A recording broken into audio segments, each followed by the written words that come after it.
the history of the Christian church, especially in Europe, it's probably kind of, if we're honest with ourselves, easy to think that the Bible teaches that men and women are not equal.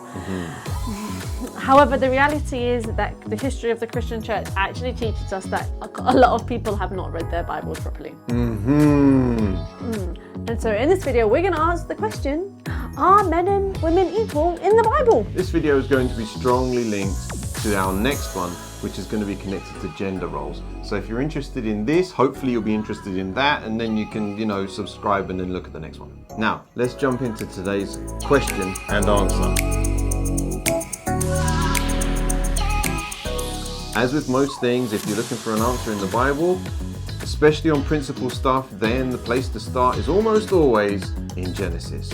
And especially in this particular one, we're looking at Genesis right at the beginning, and you go to the Garden of Eden. And why would we do that? Because that is before any traditions were established. We're talking about God establishing it at the first. And in existence. Yeah, exactly. So what we should probably look at more than anything else is number one, where did God create Eve from?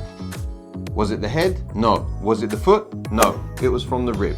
And it's important because if it was from the head, then you could say, by implication, that the Lord established that the woman would be able to lord it over the man.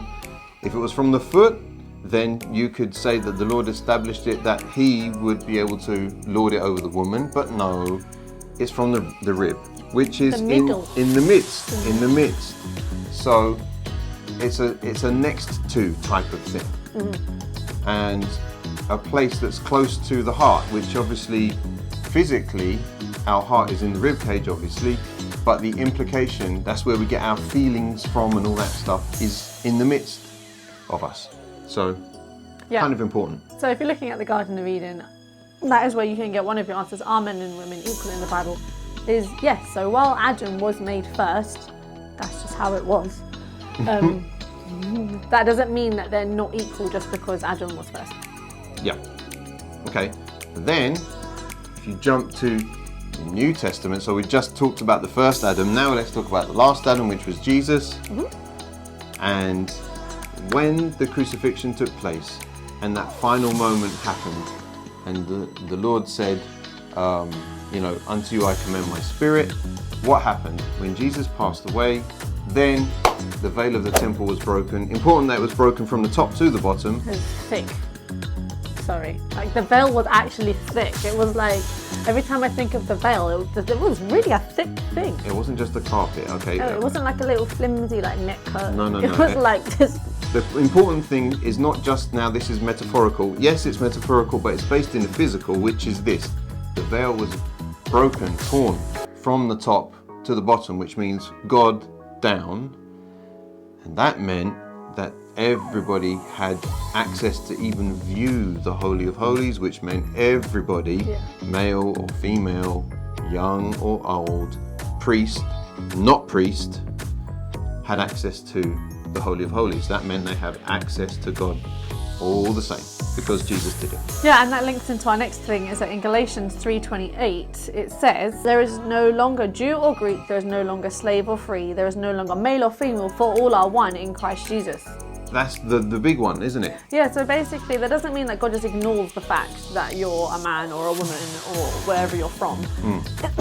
It's talking about how in Christ Jesus there's no hierarchy of people. It is everyone has access because the veil's been broken, and it's gone back to the opportunity that we had in the Garden of Eden when Adam and Eve both walked with God in the cool of the evening.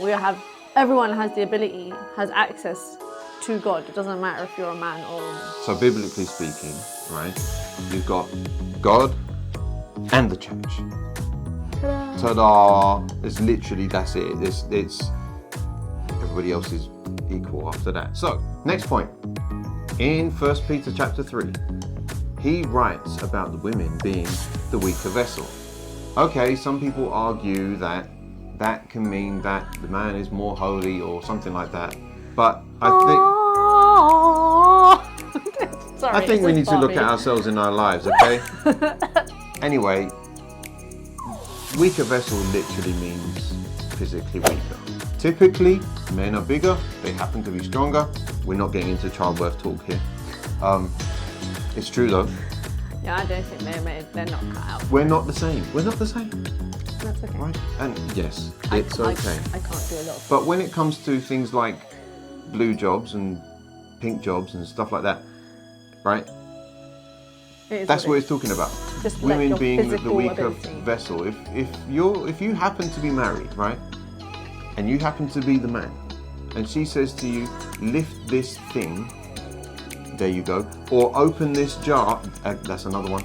You know, it happens. So when it's talking in 1 Peter chapter 3, I am convinced that it's talking about physically being the weaker vessel. So are men and women equal in the Bible? Yes. Man is not somehow like automatically more righteous or holy because he's a man. That's not how God works. But this sort of does lead onto, so what are the gender roles? What does the Bible talk about gender? What does this actually mean? Okay, so everyone's equal, but people do different stuff. And so what are the gender roles in marriage as taught in the Bible?